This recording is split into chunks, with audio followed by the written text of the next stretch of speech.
അപ്പോൾ എല്ലാവർക്കും നമസ്കാരം. അപ്പോൾ ഇന്ന് സൺഡേ ആയിട്ട് ഞാനും എൻ്റെ കൂട്ടുകാരനും കൂടിയിട്ട് കുറച്ച് മീറ്റും കുറച്ച് പച്ചക്കറികളൊക്കെ മേടിക്കാൻ വേണ്ടിയിട്ട് കൊൽക്കത്തയിലെ ഒരു ചെറിയ മാർക്കറ്റിലേക്ക് പോകാൻ ഒരുങ്ങാണ്. അപ്പോൾ ഞാൻ നിങ്ങൾക്ക് ഇവിടുത്തെ കൊൽക്കത്തയിലുള്ള ആ മാർക്കറ്റും പിന്നെ പോകുന്ന വഴികളൊക്കെ ജസ്റ്റ് ഒന്ന് കാണിച്ചു തരാം. കാരണം നമ്മുടെ നാടുമായിട്ട് കമ്പയർ ചെയ്യല്ല, എന്നാലും എങ്ങനെയുണ്ട് കൊൽക്കത്ത എന്ന് കാണിക്കാൻ വേണ്ടി മാത്രമാണ്. അപ്പോൾ നമ്മുടെ നാടിനോട് അനുയോജ്യമായ തന്നെ റൂട്ടിൽ കുറച്ച് വെള്ളങ്ങളൊക്കെ ഉണ്ട്, കുളങ്ങൾ പോലെ. പക്ഷേ സംഭവം എന്താണെന്ന് വെച്ച് കഴിഞ്ഞാൽ ഇവിടെ ഇങ്ങനെ അല്ലായിരുന്നു, ഇവിടെ മെട്രോയുടെ പണി നടക്കുകയാണ്. അപ്പോൾ അതുകൊണ്ട് ഇപ്പോൾ റോഡിന് ആരും ശ്രദ്ധ ഒന്നും കേന്ദ്രീകരിക്കുന്നില്ല, അങ്ങനെ അങ്ങ് വിട്ട് കിടക്കുകയാണ്. ഇപ്പം നിങ്ങൾ മുന്നിൽ കാണുന്നില്ല ഒരു കാർ, അംബാസഡർ കാർ. ഇതൊക്കെ ഇപ്പോഴും ഇവിടെ പഴമ നിലനിൽക്കുന്നു എന്നതിൻ്റെ ഒരു സൂചനയായിട്ടാണ് ഇങ്ങനത്തെ കാറുകളൊക്കെ ഇപ്പോഴും ഇവിടെ അങ്ങോട്ടും ഇങ്ങോട്ടും ഓടിക്കൊണ്ടിരിക്കുന്നുണ്ട്. പിന്നെ കൂടാതെ തന്നെ ഇവിടെ ഒരു യാത്രാ സാത്തി എന്ന് പറഞ്ഞ് നമ്മുടെ ഊബർ പോലെ ഉള്ള ഒരു യാത്രാ സാത്തി ആപ്ലിക്കേഷനൊക്കെ ഉണ്ട്. കാരണം നമുക്ക് എല്ലായിടേക്കും പോകാനും വരാനും വേണ്ടിയിട്ടൊക്കെ. അപ്പോൾ അതിനൊക്കെ ഏറ്റവും കൂടുതൽ യൂസ് ചെയ്യുന്നത് ഇത്തരം കാറുകളാണ്. പോകുന്ന വഴി തന്നെ നമ്മുടെ കൂട്ടുകാരന് ഹെൽമെറ്റ് ആവശ്യം വന്നു. പിന്നെ ഒരു 500 രൂപയാണ് ഒരു ഹെൽമെറ്റിന്. അപ്പോൾ പതുക്കെ നമ്മൾ അവിടെ നിന്ന് 2 ഹെൽമെറ്റും ചാമ്പിയിട്ട് വീണ്ടും യാത്ര തിരിച്ചു. കാരണം ഇവിടെ ഹെൽമെറ്റിനൊക്കെ വില കുറവാണ് കേട്ടോ, കുറച്ച് നമ്മൾ ബാർഗെയിൻ ചെയ്യണം എന്നാൽ മാത്രമേ കിട്ടുള്ളൂ. അപ്പോൾ ഹെൽമെറ്റൊക്കെ ഒന്ന് കറക്റ്റായി റെഡി ഇട്ടു. വീണ്ടും ഞങ്ങൾ യാത്ര തുടങ്ങി.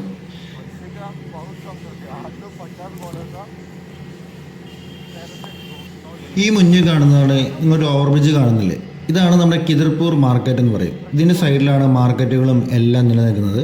കാരണം എല്ലാം നമ്മുടെ നാട്ടിലേക്കാൾ എത്രയോ കുറഞ്ഞ വിലയ്ക്ക് പച്ചക്കറികളും മറ്റുള്ള എല്ലാം എന്താ പറയുക, വള മാല, മൊബൈൽ ഫോൺ സെക്കൻഡ് ഹാൻഡ് ആയിക്കോട്ടെ പുതിയതായിക്കോട്ടെ എല്ലാ സംഭവങ്ങളും ഇവിടെ കിട്ടും. നമ്മൾ നോക്കി മേടിക്കണം എന്നുള്ള ഉത്തരവാദിത്വം മാത്രമേ നമ്മുടെ കയ്യിലുള്ളൂ. കാരണം എവിടെ നിന്നാണ് എങ്ങനെയാണ് ഈ മൊബൈൽ ഫോണൊക്കെ മേടിക്കുന്ന കാര്യങ്ങളാണ് ഞാൻ പ്രത്യേകിച്ച് പറയുന്നത്.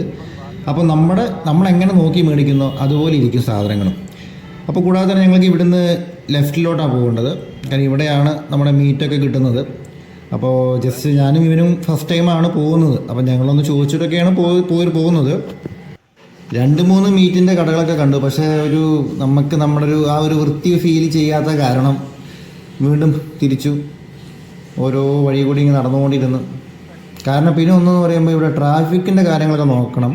കാരണം നിങ്ങൾ ഫ്രണ്ടിലേക്ക് നോക്കൂ, ഇപ്പോഴും പഴമ എന്താ പറയുക, ഒരാൾ കണ്ടു വണ്ടി കൊണ്ട് പോകുന്നത്, അതിൽ ആൾക്കാരെ ഇരുത്തിയിട്ട് വലിച്ചുകൊണ്ട് പോകും. നമ്മുടെ കൊൽക്കത്ത എന്ന് പറഞ്ഞു കഴിഞ്ഞാൽ 100 കൊല്ലം പിന്നോട്ടും അതേപോലെ തന്നെ നല്ല അഡ്വാൻസ് ആയ സ്ഥലമുണ്ട് ഇവിടെ കൊൽക്കത്തയിൽ. ഞാൻ കേരളത്തിൽ നിന്ന് പറയാൻ പോയത് കൊൽക്കത്തയിൽ. കാരണം 100 കൊല്ലം പിന്നലത്തെ സംഭവം അവിടെ ഉണ്ട്, 100 കൊല്ലം അതായത് അഡ്വാൻസ് ആയിട്ടുള്ള ഐറ്റംസും ഇവിടെ ഉണ്ട്. അങ്ങനെ ഒരുപാട് യാത്രയ്ക്ക് ശേഷം ഞങ്ങളുടെ ബീഫിൻ്റെ അടിപൊളി ഒരു കടയുടെ മുന്നിലെത്തി. അപ്പോൾ തന്നെ ബീഫൊക്കെ അവിടെ തൂക്കിയിട്ടിട്ടുണ്ട്. അപ്പോൾ ഞാനും ഫസ്റ്റ് ടൈമാണ് കൊൽക്കത്തയിൽ നിന്ന് ബീഫ് മേടിക്കുന്നത്. അടിപൊളി ഒരു കട, കാരണം അതിൻ്റെ മുതലാളിയൊക്കെ അപ്പുറത്തിരിക്കുന്നുണ്ട്. അപ്പോൾ ഞങ്ങൾ ചോദിച്ചു ഒരു വീഡിയോ എടുക്കട്ടെ എന്ന്. അപ്പോൾ വീഡിയോ എടുക്കുമ്പോൾ ഒരു പറഞ്ഞു ഓക്കെ വീഡിയോ എടുത്താൽ എന്താ കുഴപ്പമെന്ന് പറഞ്ഞു. അപ്പോൾ ഞാൻ 1 കിലോയാണ് മേടിച്ചത്, എൻ്റെ ഒപ്പമുള്ള അവനും 1 കിലോ തന്നെയായിരുന്നു മേടിച്ചിരുന്നത്. അപ്പോൾ ഒരു സൈഡിൽ 2-3 പേരുണ്ട് അവർ. അപ്പോൾ കുറച്ച് നേരം ഇവരുടെ ബീഫ് കട്ടയിലൊക്കെ ഞങ്ങൾ കണ്ടുകൊണ്ട് നിന്നു. അപ്പോൾ അതിനുശേഷം ഇനി ഞങ്ങൾക്ക് വേറെയും പരിപാടിയുണ്ട്. കാരണം പച്ചക്കറികൾ മേടിക്കണം. കാരണം ആകെ ഒരു സൺഡേ കിട്ടിയത്. അപ്പോൾ ഒരാഴ്ചയ്ക്കുള്ള സാധനങ്ങൾ മൊത്തമായിട്ട് മേടിക്കണം എന്നാണ് ഞങ്ങളുടെ ഒരു പ്ലാൻ. അപ്പോൾ പെട്ടെന്ന് തന്നെ അവിടെ നിന്ന് ഞങ്ങൾ 2 പേരും ഓരോ കിലോ വീതം ബീഫും മേടിച്ചിട്ട് നേരെ കിദർപൂർ മാർക്കറ്റിലേക്ക് യാത്ര വെച്ചു. ഇപ്പോൾ നമ്മൾ പോയിക്കൊണ്ടിരിക്കുന്നത് കിദർപൂർ മാർക്കറ്റിൻ്റെ ആ ഗലി കൂടെ കേട്ടോ. 2 സൈഡിലും പച്ചക്കറികളും പൂക്കളായിക്കോട്ടെ മീറ്റായിക്കോട്ടെ എണ്ണ എല്ലാവിധ സംഭവങ്ങളും ഇവിടെ കിട്ടും. അതും നല്ല വില കുറവിൽ കിട്ടും.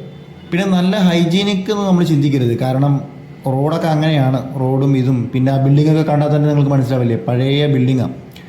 അപ്പോൾ എന്തായാലും ഒരു കാര്യമുണ്ട്, പച്ചക്കറികൾ നല്ല മേന്മയുള്ളതായിരിക്കും. അപ്പോൾ നിങ്ങൾക്ക് വീഡിയോയിൽ കാണുമ്പോൾ തന്നെ അറിയാം, നല്ല അടിപൊളി ഉരുണ്ട ഉരുളക്കിഴങ്ങും ഉള്ളി ആയിക്കോട്ടെ എല്ലാം അടിപൊളിയാണ്.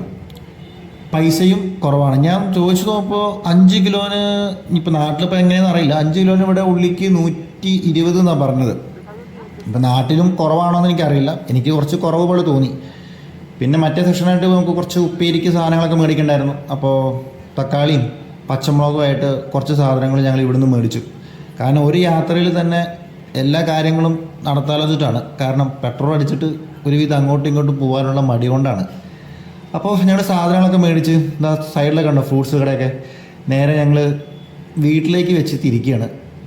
ഇത് മുന്നേ കണ്ട ആളുകളെ കൊണ്ടുപോകുന്ന വണ്ടിയാട്ടോ അവിടെ ഇരിക്കുന്നത്, കണ്ടില്ലേ? അപ്പോൾ ഇതാണ് നമ്മൾ ചെറുതായിട്ടൊന്ന് മാർക്കറ്റ് പോയ നമ്മുടെ കൊൽക്കത്തയിലെ ഒരു ചെറിയൊരു മാർക്കറ്റ്, മാർക്കറ്റുകളിൽ ഒരു മാർക്കറ്റ്. അതാണ് ഞാൻ ഇപ്പോൾ നിങ്ങൾക്ക് കാണിച്ചത്. അപ്പോൾ നമ്മൾ അവിടെ നിന്ന് കൊടുന്ന സാധനങ്ങളൊക്കെയാണ് കേട്ടോ അവിടെ വീട്ടിലെത്തിയിരുന്നത്. കാരണം ഇടയ്ക്ക് ചെറിയ മഴ പെയ്തിരുന്നു. അപ്പോൾ ഈ സംഭവങ്ങളൊക്കെയാണ് ഞാൻ അവിടെ നിന്ന് മേടിച്ച് കഴിഞ്ഞ്. അപ്പോൾ നമ്മൾ ഈ സാധനം കൊണ്ട് വീട്ടിലെത്തിയിരിക്കുന്നു. അപ്പോൾ നമുക്കിനിപ്പോൾ ഈ സാധനമൊക്കെ ഉപയോഗിച്ചിട്ടൊരു അടിപൊളി ബീഫ് കറി അത് ഞാൻ നെക്സ്റ്റ് വീഡിയോയിൽ എന്തായാലും അപ്ലോഡ് ചെയ്യുന്നതാണ്. ഓക്കെ, അപ്പോൾ ബൈ ബൈ.